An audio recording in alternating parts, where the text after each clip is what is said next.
বর্ষা মানেই ভালো কিছু ঝাল ঝাল খাওয়া। বর্ষা মানেই কিছু মুখরোচক খাবার খাওয়া। তো আজকে বর্ষার দিনেই চলে এলাম, গরম গরম খিচুড়ি আর গরুর গোশ রান্না করব। তো সেটাই তোমাদের সাথে শেয়ার করব। আসসালামু আলাইকুম, কেমন আছো সবাই? তো সকালবেলা ঘুম থেকে উঠে দেখি প্রচুর বৃষ্টি হচ্ছে। তো সেই মতোই একটু খিচুড়ি রান্না করার চেষ্টা করছি। তো একটু গরুর গোশ ছিল ফ্রিজে, সেটা ভিজিয়ে রেখে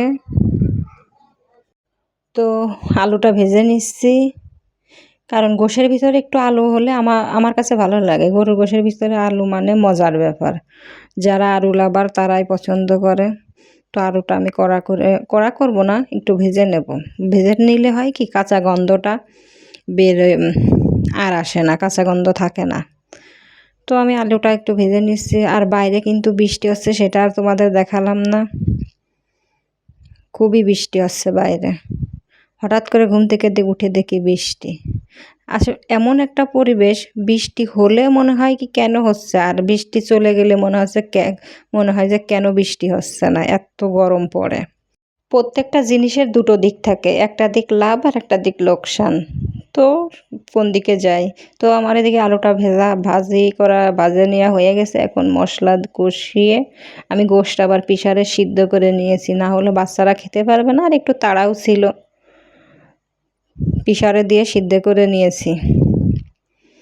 তো গোশটায় যে মশলা কষিয়ে গোশ ঢেলে দিলাম। প্রেসারে যে পানি ছিল এটা দিয়ে আমি কষাই নেব, কারণ প্রেসারে সিদ্ধ করে নিয়েছি, তো এই জন্য।